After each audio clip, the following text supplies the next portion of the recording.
प्रश्न 31 धर्मपाल का शासन निम्नलिखित में से किस काल से संबंधित है? आ 750 से 780 ईस्वी, बी 760 से 800 ईस्वी, सी 770 से 810 ईस्वी, डी 780 से 820 ईस्वी। उत्तर सी 770 से 810 ईस्वी। धर्मपाल ने 770 से 810 ई तक शासन किया। धर्मपाल प्रथम पाल उलेर गोपाल के पुत्र थे। धर्मपाल ने लगभग 40 वर्षों तक शासन किया। धर्मपाल ने बौद्ध धर्म को संरक्षण दिया और मठ भी बनवाए। प्रश्न 32 निम्नलिखित में से किस राजा ने कन्नौज के राजा वज्रायुध को हराया था? ए दुर्लभवर्धन, बी ललितादित्य मुक्तापिड़ा, सी विनयादित्य, डी अवंतिवर्मन। उत्तर सी विनयादित्य। जयापीड़ा या विनादित्य करकोटा वंश के सबसे महान शासक ललितादित्य मुक्तापीड़ के पोते थे। उन्हें कई कारनामों का श्रेय दिया जाता है। ऐसा कहा जाता है कि उसने कन्नौज के राजा वज्रायुध को पराजित कर गद्दी से उतार दिया था। प्रश्न 33 निम्नलिखित में से किसने चौथी शताब्दी ईस्वी में उत्तरी कर्नाटक और कोंकण में अपना शासन स्थापित किया?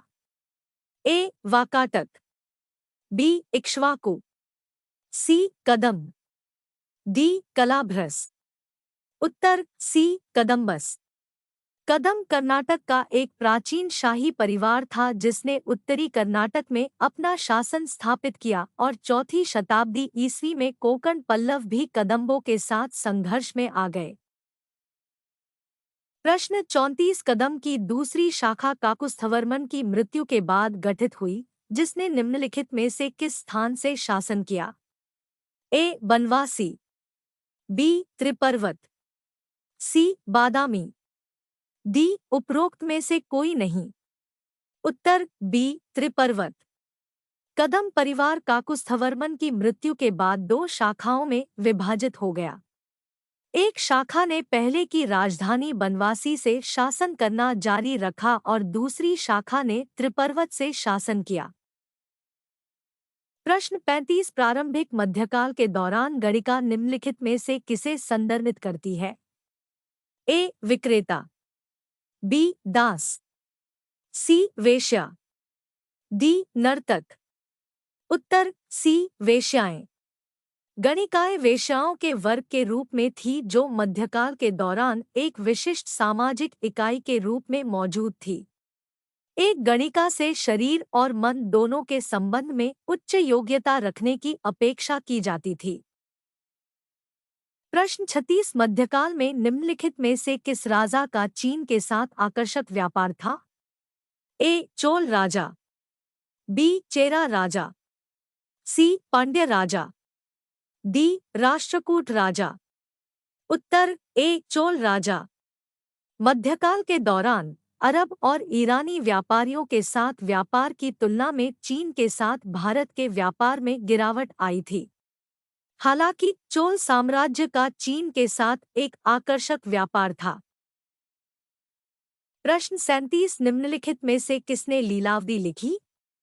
ए भास्कराचार्य, बी मुंजला, सी नागार्जुन, डी कालिदास। उत्तर ए भास्कराचार्य। लीलावती भास्कराचार्य द्वारा लिखी गई थी। यह गणित पर एक ग्रंथ है।